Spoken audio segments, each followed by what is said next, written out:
Good evening, everyone. Today, I'm starting the second topic of the second chapter, that is Principles of Management. Okay, आज हम लोग Principles of Management के second topic को पढ़ेंगे. Second topic हमारा है Importance of Management. इधर side importance लिखे हुए हैं और इधर द फेयोल्स के प्रिंसिपल लिखे हुए हैं. Okay,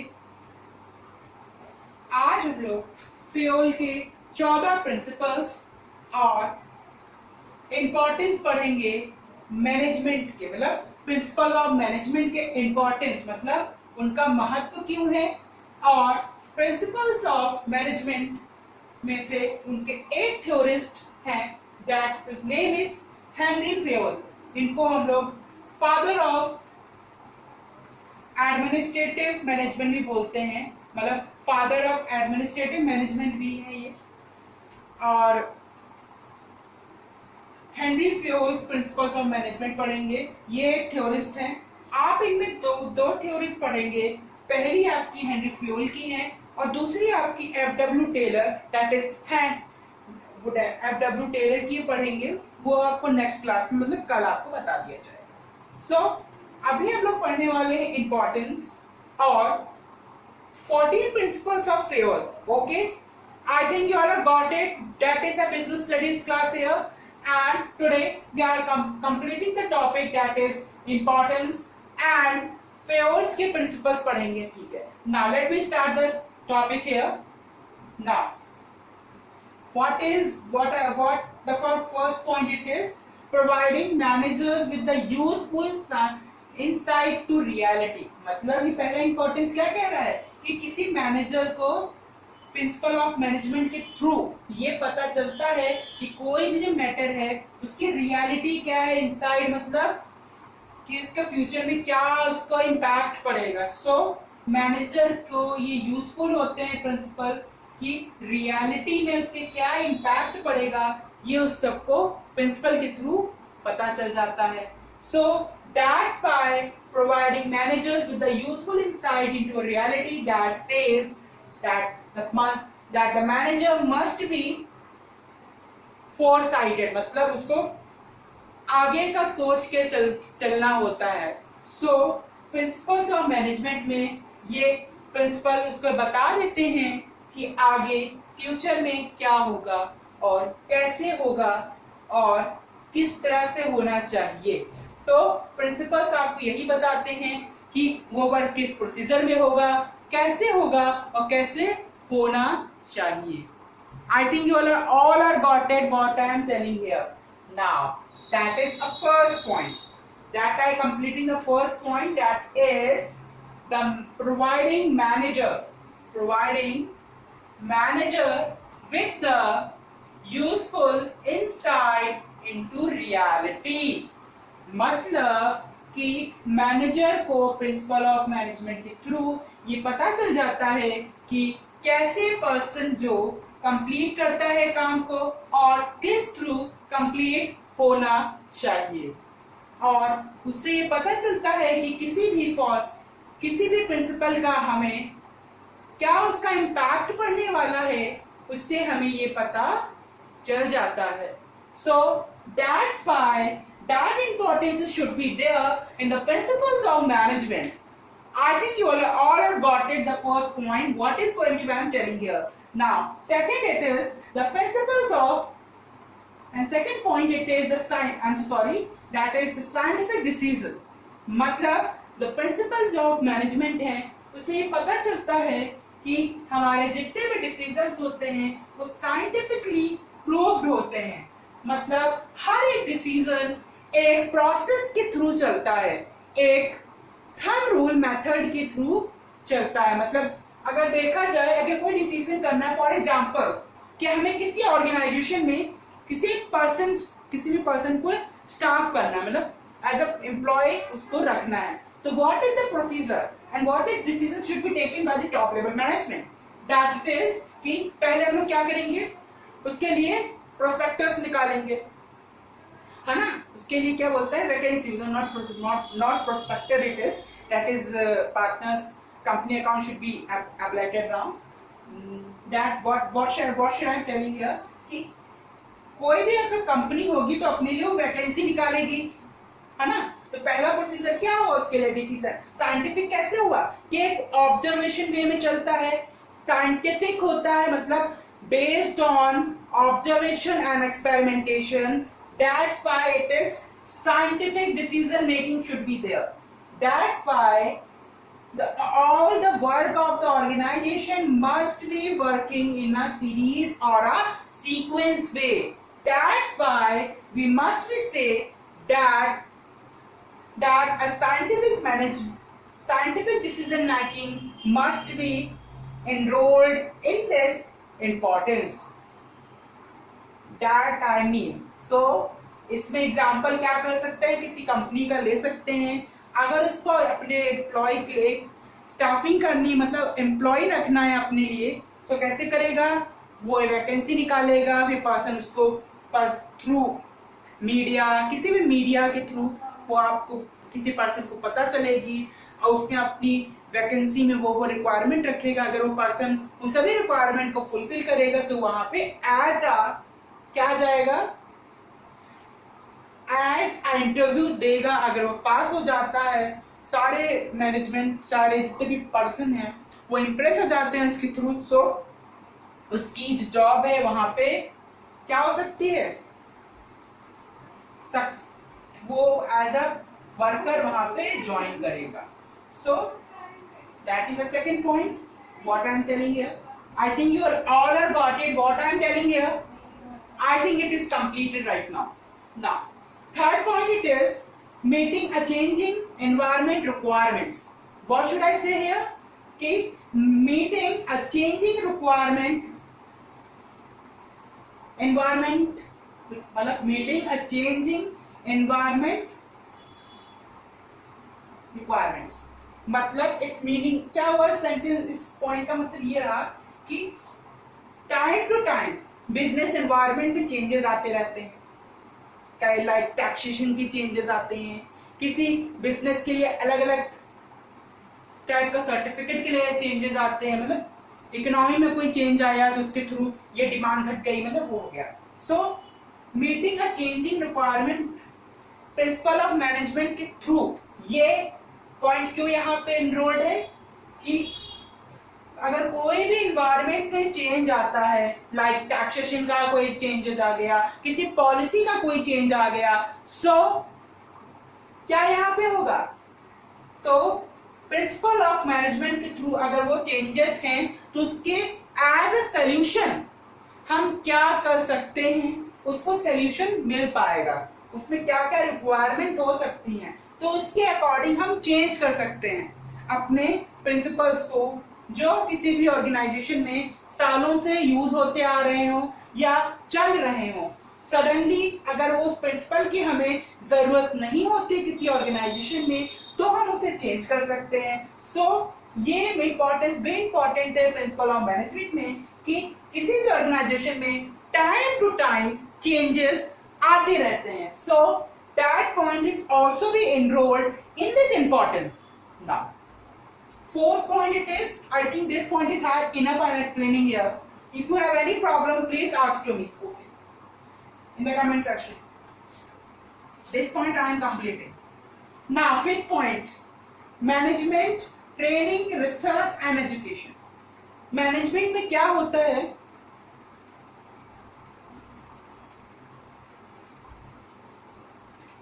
now this point is very important what I am explaining.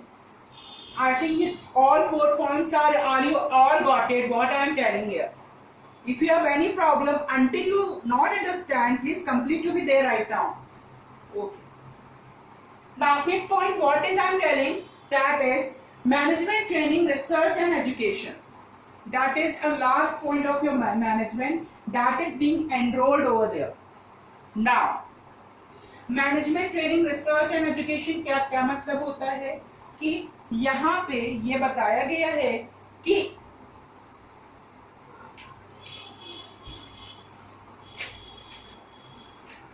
Just wait for a minute.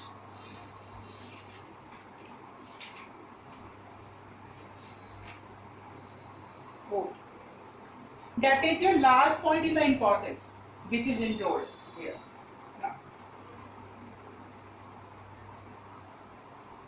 अगर लॉजिकल थिंकर के अकॉर्डिंग अगर हम देखें तो management principle on scientific logical thinking होती है. As a result these principle are 8 on based of result research and development in the management studies.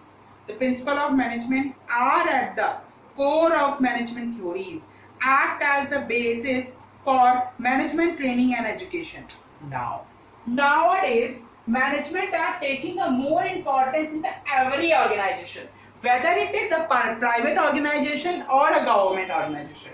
अगर किसी भी organization में management नहीं होगा किसी भी चीज का, that management must be gone on the decline of their department.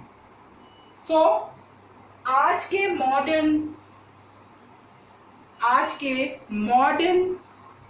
Thinkers के अकॉर्डिंग या फिर मॉडर्न कॉन्सेप्ट के अकॉर्डिंग मैनेजमेंट बहुत इंपॉर्टेंट है.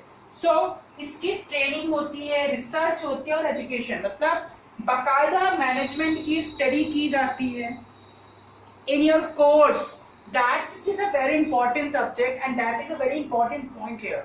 So आज के समय पे मैनेजमेंट की बहुत इंपॉर्टेंस है, even it is a private sector और योर कॉर्पोरेट सेक्टर और as well as your government sector.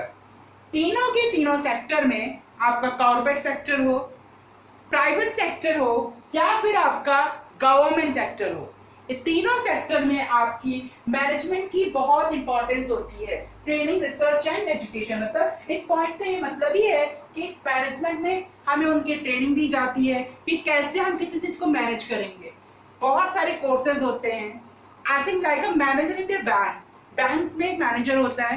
तो क्या करता है कि हर चीज को इनरोल करता है, रखता है, मैनेज करके रखता है कि अकाउंट्स डिपार्टमेंट में जो पर्सन कर रहा है कुछ, मतलब एंट्रीज कर रहा होगा, कुछ कर रहा होगा, रिकॉर्ड रख रहा होगा कंप्यूटर में, उसकी बाय चेकिंग होती है, ऑडिट किया जाता है बैंकों में. So that is very important कि management is very very important all type of workers. Management हमें हर टाइप करते हैं. ये मैनेजमेंट आपका हाउस होल्ड में भी होता है, बट वो क्या होता है, बेसिक होता है. और आपका गवर्नमेंट सेक्टर, प्राइवेट सेक्टर या कॉर्पोरेट सेक्टर, तीनों में मैनेजमेंट की इंपॉर्टेंस होती है. और management as a very very important key of success here. So management क्या होता है कि कुछ थ्योरीज के अकॉर्डिंग भी मैनेजमेंट की पढ़ाई की जाती है. आप 12th का लेवल है तो 12th के लेवल पे आप पढ़ रहे हो कि मैनेजमेंट क्या है. अब डिक्टो आप इसको याद कर लोगे. You have to be right this point in examination, board examination. The points are very important. These points should be cleared and stated here. So if you write, that question is also come around 10 marks in your board examination.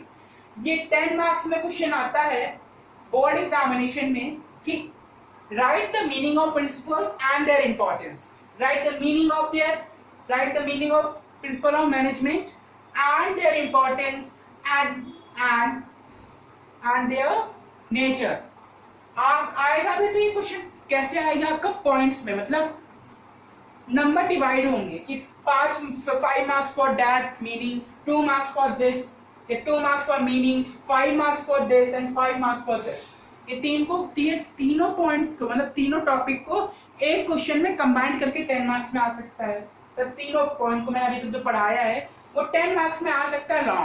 Long में क्या आएगा, 2 mark, 2, 5 और 5 है ना, 5, 5, 2, 4 and 4 ऐसे भी आ सकता है. मतलब इस ये लेवल बन सकता है क्वेश्चन का कि 2 + 4 + 4 = 10 है ना, = 10. ये क्वेश्चन आ सकता है. मतलब ये आपका वे हो सकता है देने का. आई थिंक आपको ये क्वेश्चन समझ में आ गया, मतलब ये पॉइंट समझ में आ गए होंगे. इंपॉर्टेंस, अभी हमने सिर्फ इंपॉर्टेंस की बात की है. इंपॉर्टेंस में कौन कौन सी चीजें हैं वो मैंने बताई.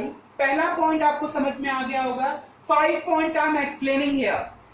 If you have any problem in these points what I am telling, please ask to me. Okay, definitely I give the answer of those questions which are from which have any lackness in this video. Please rectify me. Okay, only 5 points I'm explaining here. If you have any problem, please tell me about it. This video is for class 12. These videos are for class 12, and I'm here welcome you all to do every board, whether it is CBSE, ICSE or UP board, या फिर state board, any state board that is, है ना? I am welcome to all my students who are in class 12 and upcoming board examination. These topics are to be there because every board have their same concept, but until their period is going to be right now in a different subject and different topics. मतलब हर एक topic में अलग अलग होता है. कुछ बोर्डों में ये कुछ टॉपिक्स रिलेटेड होते हैं, सेम होते हैं, बट पॉइंट्स का डिफरेंस होता है कि किसी दूसरे चैप्टर में है या किसी फर्स्ट चैप्टर में.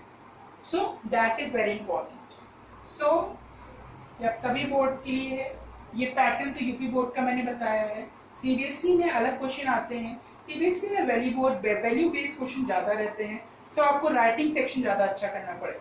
राइटिंग सेक्शन इसमें भी ज्यादा अच्छा करना है, but at least you have to write it your answer very clearly with a very beautiful handwriting. So and 5 point I am telling here, that is a go a part of your my giving advice there it is right now, that is a part of not this topic, but I am telling at the extra point of how you write the answer in the board examination, that I am telling now.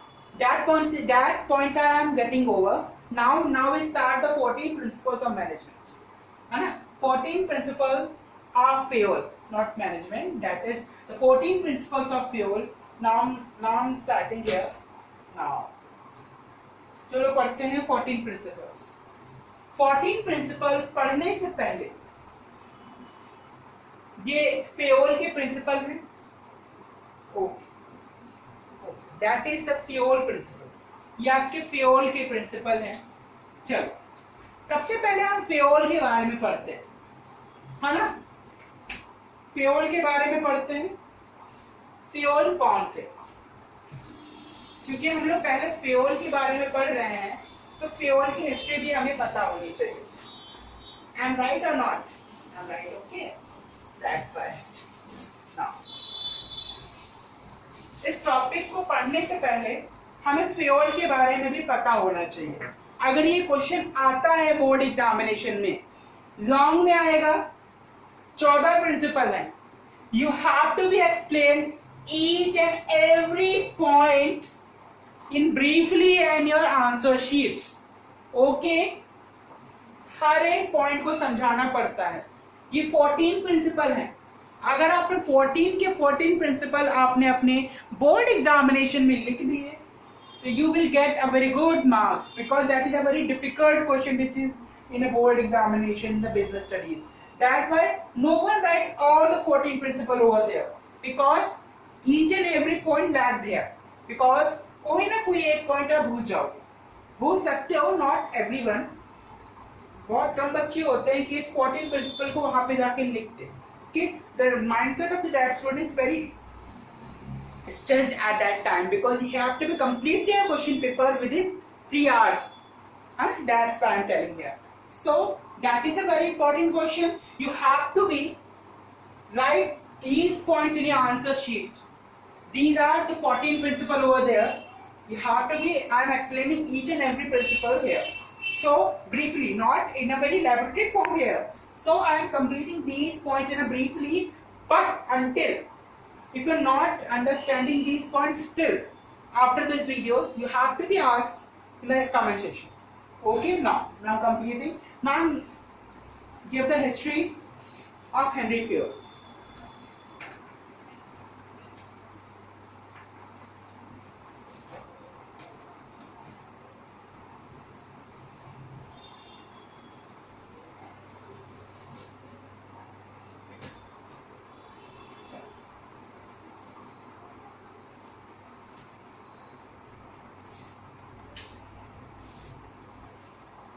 Okay.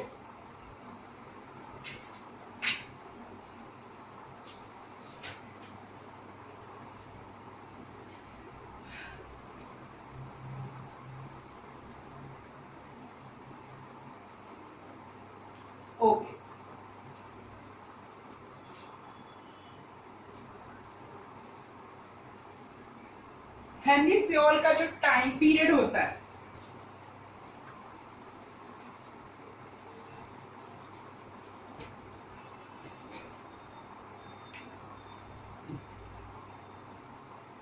जो time period है वो 1841 से लेके 1915 तक है। Okay, ये आपका time period है। क्या है उनका टाइम पीरियड? 1914 से लेकर 1915 तक, ये उनका टाइम पीरियड है। ओके,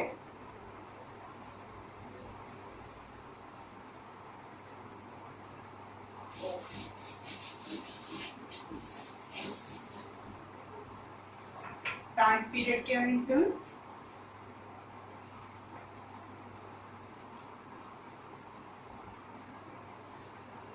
एटीन 41 से लेके 1915। That is the first point. You have to write their history.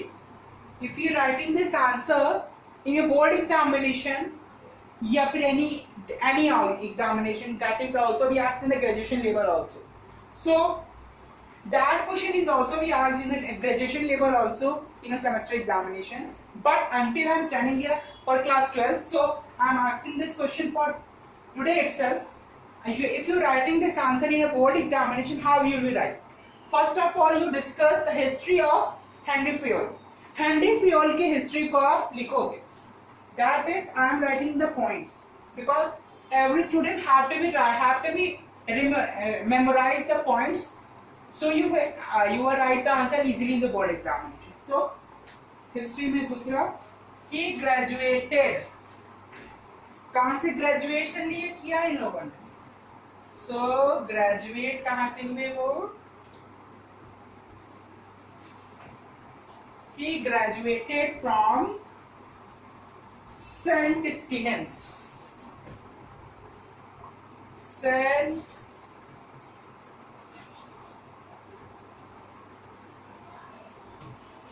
और कब किया? 1860 में किया है लोगों ने। टाइम पीरियड भी और डेट ईयर तो याद ही रखिएगा। And that is started working on an engineer in a coal mining company at the age of 90. 19 साल की एज में he started working as a as a worker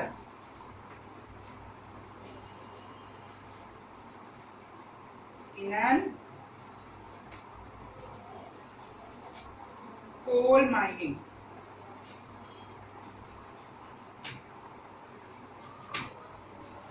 company.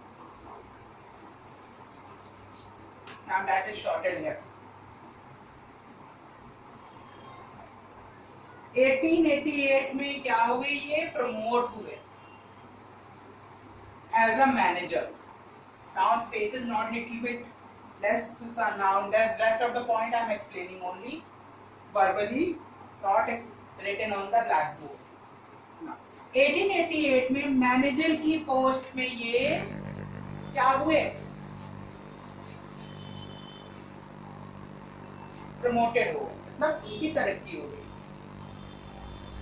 Manager की post पे उनकी तरक्की हुई 1888। सो उस समय जो कंपनी की सिचुएशन थी वो इंसॉल्वेंसी पे थी, मतलब दिवालिया थी। जिस समय ये मैनेजर बने उस कंपनी में, कंपनी की पोजीशन बहुत अच्छी नहीं थी। I'm little bit I'm telling here, but a few points I'm writing on the blackboard.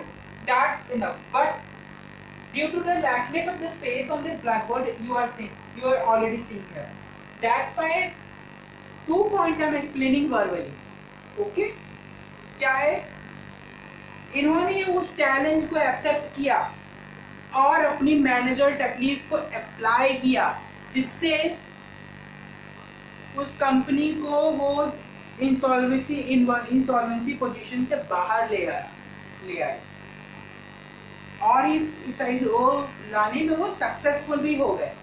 फिर जब वो 30 साल बाद रिटायर्ड हुए, 30 साल बाद जब रिटायर्ड हुए तो वो कंपनी बहुत स्ट्रॉन्ग फाइनेंशियल बैकग्राउंड में थी और उसका नाम क्या था, क्या हो गया, with a strong financial background when he retired after 30 years. 30 साल बाद जब वो वहां से रिटायर्ड हो गए तो वो कंपनी बहुत अच्छे औहदे पे थी और बहुत अच्छी उसका नेम एंड फेम था। सो 30 साल बाद वे जब रिटायर हुए तो कंपनी कोल एंड, पहले तो कोल में करते थे, मतलब जब उन्होंने ज्वाइन किया था उस कंपनी को वो कोल माइनिंग कंपनी थी, but today it would be जिस समय वो बनी और जब वो रिटायर हुए तो वो company coal and steel company हो गई और बहुत अच्छे फाइनेंशियल बैकग्राउंड के साथ हो गई। So I think you are all are getting the point here. If you have any problem, so please tell me. Okay, now history बता दिया। Okay, now आपको history पता चली। Now come to the point here. Fayol's principles of management. Now, division of work, that is the first principle. कि किसी भी organisation में अगर किसी भी वर्कर को काम करना है, मतलब वर्कर में काम करवाना है, किसी भी ऑर्गेनाइजेशन को अपने डिपार्टमेंट में काम करने के लिए वर्कर चाहिए, मतलब और एक ऑर्गेनाइजेशन समझ लो कि उस ऑर्गेनाइजेशन में बहुत सारे डिपार्टमेंट है तो उसको काम करने के लिए वर्कर चाहिए, तो डिवीजन ऑफ वर्क भी उस समय होगा। तो कैसे होगा, उनकी स्पेसिफिक स्किल्स, स्पेसिफिक स्किल के अकॉर्डिंग डिवीजन ऑफ वर्क होता है। कोई पर्सन अकाउंटेंसी में अच्छा है तो उसको अकाउंट डिपार्टमेंट में रख दिया, कोई पर्सन डीलिंग कराने में अच्छा है तो उसको डीलर या फिर अच्छा है फॉर वर्क, मतलब वर्बली बहुत अच्छा है तो उसको मैनेजर में कर दिया, मैनेजर बना दिया कि वो अपने टैक्टिकल स्किल से या फिर अपने वर्किंग स्किल से अच्छा काम करेगा। So division of work is basically related to specialization. Keyword, that is a keyword of your answer. कि specialization is a keyword here. कि through specialization the division of work should be there. Now authority and responsibility. अगर कोई भी person है, अगर उसको authority है कि किसी काम को करवाना है, so along with responsibility also comes. They both are related to each other. They both are related to each other. Authority क्या होती है हमारी, कि हमें काम करवाना है, जैसे कि कोई रिस्पॉन्सिबिलिटी किसी ऑर्गेनाइजेशन में सेल्स करने हैं, जैसे कि सेल मैनेजर के पास एक टास्क आया तो उसको एक महीने में कम से कम 10 प्रोडक्ट बेचने हैं, मतलब हर दिन 10 प्रोडक्ट बेचने, मतलब 10 अपने प्रोडक्ट को 10 प्रोडक्ट को हर एक पर्सन को बेचना है हर दिन एक महीने। सो उसकी कस्टडी होगी तो अथॉरिटी होगी, तो अपने वर्क को डेलीगेट कर दिया गया अपने सबऑर्डिनेट्स में कि अब तुम एक जैसे कि 10 पर्सन हो गए, है ना, तो जल्दी कैसे वो एक महीने के अंदर जैसे अपने काम को कंप्लीट कराएगा, तो उसके लिए वो अथॉरिटी हो गई, जिम्मेदारी हो गई कि 10 प्रोडक्ट हर दिन बिकने चाहिए। तो उसके पास रिस्पॉन्सिबिलिटी भी है, तो उसके पास ये जिम्मेदारी है, तो उसके पास ये हक है, अथॉरिटी है, उसके पास रिस्पॉन्सिबिलिटी है कि उसको एक महीने में 10 प्रोडक्ट बेचने हैं। तो कैसे बेचेगा, अपने काम को डेलीगेट करेगा, मतलब विश्वास ट्रस्टफुल पर्सन के पास, तो उसके पास अथॉरिटी है, उनसे वो काम कर पूछेगा कि तुमने बेचे कि नहीं बेचे। सो रिस्पॉन्सिबिलिटी के साथ अथॉरिटी भी बाय कनेक्टेड रहती है। ये मैंने इसे समझाया है, हिंदी में बताया, but you have to be write in English. So एक डेफिनेशन जरूर याद कर लीजिएगा, फ्यूल की सब में होगी। Now discipline, that is a very important word in student life. Discipline is very important as well as In the organization working is discipline is most important. In a government sector also, private sector as well as corporate sector. So that is very very important here. Discipline के through ही काम आपका हो सकता है. अगर कोई हर person cooperate कर रहे हैं, डिसिप्लिन में काम कर रहे हैं, तो हर एक वर्क अच्छा ही होगा. So discipline is most important over there. Discipline यहाँ पे ये नहीं कि आपको चुप रह के बैठना है. डिसिप्लिन यहाँ पे ये है कि इस यहाँ पे डिसिप्लिन का ये मतलब है कि हर एक वर्कर को कॉर्पोरेट करके चलना है. कोई भी डिस्प्यूट क्रिएट नहीं करना है जिससे किसी उस कंपनी का नेम और फेम खराब हो. So that the meaning over there. ये थर्ड प्रिंसिपल है. फोर्थ का है यूनिटी ऑफ कमांड. ये एडमिनिस्ट्रेटिव से जुड़ा हुआ है. तो यूनिटी ऑफ कमांड एक सिंगल पर्सन से होनी चाहिए. यहाँ पे सिंगल पर्सन का मतलब हुआ कि एक ऐसे कि एक बॉस है तो उसको यूनिटी ऑफ कमांड एक ही डायरेक्शन में होना चाहिए. जैसे कि क्या कर सकते हैं, आप हेनरी फ्योर में पढ़े, मतलब उसमें टेलर में पढ़ेंगे, वहां पे 8 बॉसेस हैं, हर का काम अलग अलग है, तो सब अपना अपना हक करते हैं. यहाँ पे क्या बता रहे हैं, unity of command refers to our काम, दैट रिफर्स टू दैट, मतलब this principle is refers to that कि एक जो कमांड होगी, मतलब एक जो आदेश आएगा वो एक ही जगह से आना चाहिए. डबल आएगा, 2 जगह से अगर वो ऑर्डर आया तो that is should be a collapse to each other. So that's why the unity of command is most important in this principle. Okay, that is very important. 4 principles I am explaining now. Unity of direction, that is very very important here. Unity of direction कब होगी? एक जगह से order आया, so manager उनको direct करेगा कि ये आपको इस वे में काम करना है, कैसे करना है. That is how the work to be completed. So वो डायरेक्ट करेगा किस सीक्वेंस में काम होना चाहिए. That I am complete, that I mean here कि आपका काम अच्छा से अच्छा होना चाहिए. दैट्स नथिंग बट डायरेक्शन का ये मतलब है कि किस तरह से काम होगा, उसमें कोई लैकनेस नहीं होनी चाहिए. No lackness must be there in your working. जो मैनेजर है वो आपको कॉर्पोरेट करेगा, डायरेक्ट करेगा. So unity of command is must be over there. I think I am completing this 5 point. You all are got it. Until you are not getting a point here, please ask to me. Definitely I give the answer of that question. Now 5 principles I am completing. 6 is journal interest. Journal interest का क्या मतलब है कि हर एक worker है का किसी भी ऑर्गेनाइजेशन का ज्वाइन करने का पर्पस अलग अलग होता है. अलग अलग ज्वाइन करने का पर्पस होता है कि कोई भी पर्सन है किसी भी ऑर्गेनाइजेशन को ज्वाइन कर रहा है तो इसका क्या पर्पस है कि प्रॉफिट अर्निंग तो है ही, बट प्रॉफिट अर्न करना है तो that's good. But general interest उनका क्या होता है, तो किसी भी ऑर्गेनाइजेशन में जाना है तो वो किसी अलग अलग मोटिव से ज्वाइन किए हैं ऑर्गेनाइजेशन को. किसी की घर में फाइनेंशियल प्रॉब्लम ठीक नहीं है तो वो काम कर रहे हैं, किसी भी जॉब में कर रहे हैं, प्राइवेट है या फिर government is must be there, but private sector में कर रहे हैं तो ज्वाइन कर रहे हैं किसी भी प्राइवेट सेक्टर में. सो वहां पे उनका इंटरेस्ट जर्नल हो जाता है कि वो ऑर्गेनाइजेशन के पॉइंट ऑफ व्यू से सोचेंगे कि हमें इतना प्रॉफिट अर्न करना है ऑर्गेनाइजेशन के लिए, जिससे उनका अगर ऑर्गेनाइजेशन का प्रॉफिट होगा तो उनका भी प्रॉफिट होगा, उनकी सैलरी बढ़ेगी. So that's why general interest must be there in this principle कि कोई भी एम्प्लॉय अपने इंटरेस्ट से वहां पे नहीं जाता.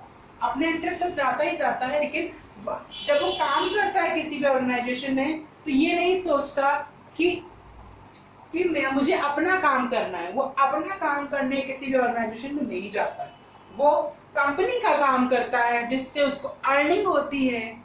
That's why. और वो और अच्छा करने की ही कोशिश करेगा जिससे उसका नेम एंड फेम किसी भी ऑर्गेनाइजेशन में बहुत अच्छा हो. That I mean here. Now Now I am completing six principle are there. Now seventh principle. Seventh principle क्या है हमारे? Salary of employee. That is very very important here कि किसी भी एम्प्लॉय की सैलरी सेटिस्फाइंग होनी चाहिए. कितना वो काम कर रहा है किसी भी ऑर्गेनाइजेशन में, that is very very important. वो जितना काम कर रहा है उतनी उसको सैलरी मिलनी चाहिए. But according to this principle कि इनमें अगर फेयोल ने क्या कहा है इस प्रिंसिपल में कि हमें एम्प्लॉय का इंटरेस्ट तो रखना ही रखना है, बट इतनी सैलरी देनी है जिससे उसके सोशल नीड्स कंप्लीट हो जाए और टाइम टू टाइम उसको बोनस देते हैं जिससे वो मोटिवेट रहता है अपने आप को काम करने में वो मोटिवेट रहता है. सो सैलरी ऑफ एम्प्लॉयज का ये मतलब है कि जितना वो टर्नओवर है एम्प्लॉय का उतनी ही उसको सैलरी दी जाती है अकॉर्डिंग टू देयर वर्क.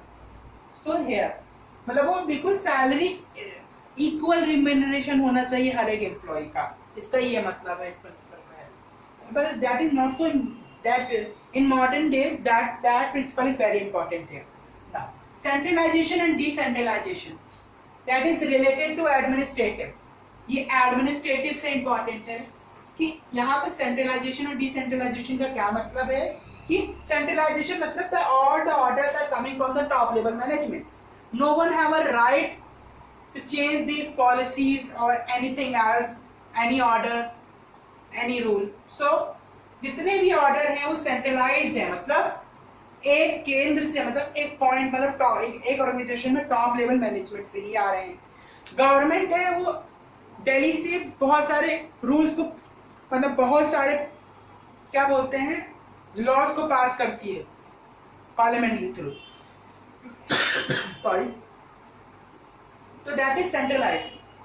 ना वो स्टेट गवर्नमेंट उसमें कोई इंटरफेरेंस करता है ना कुछ करता है. सो वो सेंटर से आते हैं सारे ऑर्डर्स. उसमें लेजिस्लेचर भी होता है हमारा, एग्जीक्यूटर भी होता है. Okay. Scalar chain. Scalar chain का क्या मतलब है यहाँ पे कि एक काम एक सीक्वेंस में ही चलेगा. मतलब अगर किसी ऑर्गेनाइजेशन में काम हो रहा है, किस पॉलिसी मेकिंग का काम है, तो वो टॉप लेवल मैनेजमेंट ही करेगा. उसको एग्जीक्यूट हमारा मिडिल लेवल मैनेजमेंट ही करेगा और उसको लागू हमारा लोअर मैनेजमेंट ही करेगा और एक सीक्वेंस में चलेगा. गैंग प्लान यहाँ पे नहीं चलेगा. That I mean here scalar chain. Order. Order का मतलब ये नहीं कि आपको एक काम मिला है. ऑर्डर का मतलब यहाँ पे ये है कि हमारा जितना भी वर्क है, जितनी भी चीजें हैं, उस समय प्रेजेंट हो जिस समय हमें काम करना है. जिस समय हमें काम करना है उस समय उन सभी चीजों का होना, that's very very important. Order का ये मतलब है कि उस समय बहुत इंपॉर्टेंट है कि जिस समय किसी भी चीज का प्रोडक्शन करना है. इस प्रिंसिपल का यही मतलब है कि अगर जिस समय हमें किसी चीज का प्रोडक्शन करना है, किसी भी चीज को बनाना है, उस समय उन सभी चीजों का वहां पर होना, राइट टाइम पर होना जिस समय प्रोडक्शन करना है. That is means order. Order का मतलब यही है कि उन सभी चीजों का रॉ मटेरियल का होना जिस समय हमें प्रोडक्शन करना है. ऑर्डर का मतलब हमारा ऑर्डर करने वाले ऑर्डर नहीं. इस प्रिंसिपल का मतलब यहाँ पर ये है. इक्विटी का क्या मतलब हुआ कि समानता होनी चाहिए according to salary, according to everything. कि किसी भी ऑर्गेनाइजेशन को ये, किसी भी ऑर्गेनाइजेशन की किसी भी पर्सन को ये नहीं लगना चाहिए कि किसी पर्सन पर डिसइक्वालिटी हो रही है, मतलब इसको ज्यादा सैलरी मिल रही है, इसको ज्यादा इंपॉर्टेंस मिल रही है. That is nothing. कि इक्विटी होनी चाहिए कि हर एक पर्सन को according to their work respect सब कुछ मिलती है. तो हर एक पर्सन बराबर रिस्पेक्ट मिलनी चाहिए. रिस्पेक्ट का मतलब भी यहाँ पर, रिस्पेक्ट का भी मतलब हो सकता है और एज वेल एज यहाँ पर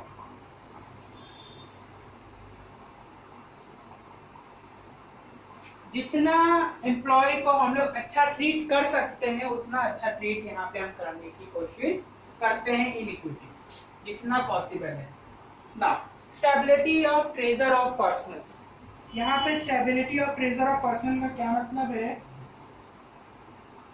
यहाँ पे ये मतलब है कि जितना भी पर्सनल मतलब जितना भी टर्नओवर है किसी भी एम्प्लॉय का वो मिनिमाइज होना चाहिए। यहाँ पे कि इतना पर्सनल किसी भी एम्प्लॉय का टर्नओवर जो है वो मिनिमाइज होना चाहिए। मिनिमाइज का मतलब यहाँ पे कम होना चाहिए, जिससे वो अपने ऑर्गेनाइजेशनल इफिशिएंसी को मेंटेन कर सके। Okay, I think you all are got it what I'm studying, what I'm explaining here. I think that you are sufficient. That is sufficient. Stability of treasure of persons. Initiative का क्या मतलब है बेटा यहाँ पे? कि employees should be given the necessary level of freedom to create and carry out the plans. Initiative means taking the first step with the self motivation. It is thinking out and executing the plan. ये that is a bookish language what I am reading here. यहाँ पे ये मतलब हुआ कि किसी भी चीज को फर्स्ट स्टेप करना, इनिशिएटिव करना मतलब पहल करना। तो वो कोई भी पहल हो सकती है, नए रूल्स को बनाना, उनको इम्प्लीमेंट करना, मतलब दैट आई मीन हियर कि इनिशिएटिव मतलब पहल करना, फर्स्ट स्टेप करना, इसका मतलब ये रहा। सो इसका मतलब ये भी हो सकता है कि नए नए रूल्स कैरी आउट करना, एजुकेट करना, इसका मतलब यहाँ पे भी है ना। और यहाँ पे ये भी लिख सकते हैं according to Fayol the worker should be encouraged and to develop and carry out their plans for improvement within the prescribed limit of authority. Authority के अंदर ही जितने भी रूल्स एंड रेगुलेशन को वो लेगा और उसको इम्प्लीमेंट करेगा, कैरी आउट करेगा, अपने साथ लेकर जाएगा जितना प्रिस्क्राइब लिमिट में है ना। 13 principle I am completing now. One and last 14 principle, that is split decrops. That is the last principle of Fayol. That is split decrops. That is according to Fayol, the management should be promote a team spirit of unity and harmony among the employees. मतलब that is a very last principle and at least that is very very important कि हर एक जितने भी employees हैं किसी भी organisation में वो सभी अपने रिस्पेक्ट करेंगी ईच अदर, अपने एक दूसरों की रिस्पेक्ट करेंगे, उनके हर एक चीज को मानेंगे, कंप्लीट करेंगे। और क्या कर सकते हैं, कभी भी डिस्कॉर्ड, कोई लड़ाई झगड़ा नहीं होना चाहिए। इस पॉइंट का ये मतलब है कि management should be promote a team spirit, कि मैनेजमेंट के अंदर हमेशा एक यूनिटी में काम होना चाहिए, किसी के बीच में कोई भी मतभेद नहीं होना चाहिए। इस पॉइंट का यही मतलब हुआ कि no person should be have the discrimination